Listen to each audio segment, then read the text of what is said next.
Well, thanks for checking out another clip on the web show. Very random in catching up with Daniel Wheeler at an art gallery in Santa Monica. It all came about through Raina Flynn, who I filmed with on the web show. Daniel's website, bigobjects.com. You can check it out, all kinds of stuff to look at. But on the night I was down there were these awesome photographs on the wall of images taken just underneath the surface of the water with the image from outside the water showing through. And it was awesome walking around there, and Raina told us all about it in her clip. But at the gallery, I took Daniel outside on the footpath, very random. This is what happened when I turned the camera on and started filming. Very well lit now. The lighting's very special. I paid the guy so much money. I know, it's incredible. And his boom mic is amazing. Yeah, water and power comes in well, too. Here with Daniel. How are you, buddy? I'm good. Man, I've just walked in randomly, as you know, because I talked before. Out of the cab, I saw you. Yeah. What have I walked in on? I mean, this is your stuff on the walls? It is, and it's in this place, and this place didn't exist a couple of weeks ago, and really, there it is. Wow.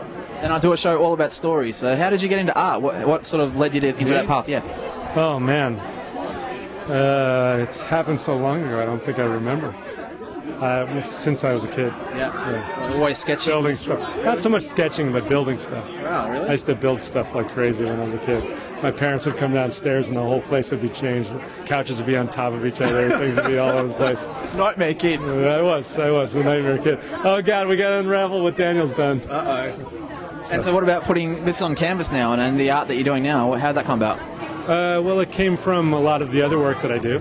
And I do a lot of performance things, and I do sculptures, and I usually, the work usually comes out of something I do, an action of some sort. In this case, the action is jumping in somebody's swimming pool. Which is interesting, because I've just put a few of the clips online for people to see at the beginning, but how is the story in this? You were saying it before, can you please retell how this came to be? Well, when I was an adolescent, I remember being at a party given by the prettiest girl in the whole area, and she didn't want to have anything to do with me, of course. I was very uncomfortable, so I used to sit at the bottom of the pool and hold my breath and watch it going on. And of course, you know, that scene's in The Graduate too, but this was unfortunately before The Graduate. You know, it was in the back of my head. And so then I got the idea that I wanted to do some more of that. I really liked the thing that happens right at the surface of the water. You know, there's this life above, and then there's life below, and there's reflection in both directions. And it's this kind of membrane, and I really like that. So I decided to start taking pictures of gardens through the lens of the pool that is in the center of the garden. And in Los Angeles, of course, the pool is it's like the centerpiece of the garden, right? And these gardens wouldn't exist without a ton of water. And then in the middle of the ton of water is another ton of water. So I thought, what a good filter to look at this weird landscape that we have. Yeah. So I jump over fences. I jump in people. This is the interesting bit. No permission, just jump in. Sometimes I do that. Sometimes I work with people's pools that I know, and sometimes I look on Google Earth and I see which pool looks interesting, and I go knock on their door, and if they don't let me in, I jump.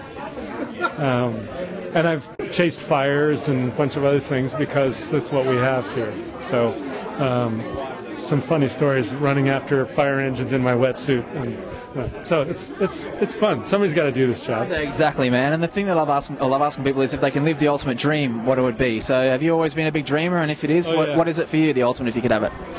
I think the ultimate dream would be to be paid to do this all the time. Like if somebody just would say, look, just keep doing what you do, and here's the money, feed your kids with it, and do all that stuff, and here's enough to keep you going, then I'd just be a happy camper all day long. Most of the time it's the struggle of trying to figure out how to actually keep doing it, despite kind of tough odds. And that's the hard part. So the dream would be to do the same thing I'm doing, but just be able to do it without any worry. Yeah, that's awesome, man. And what advice would you have for someone out there that thinks, might see this and think, oh, they've got creative ideas? Do it anyway. Yeah, just do it. I mean, the people who can't not do it, they're the ones we want to see the work of those people, right? The people who are just doing it because they feel like it, generally it's not so great. The people who are desperate to do it, they always make something interesting. So. Great to meet you tonight, and thanks for the chat. Pleasure. Yeah, nice to chat with you. Yes, there you go. A very cool guy, Daniel Wheeler. Check out his art on his website, and thanks for checking out The Web Show.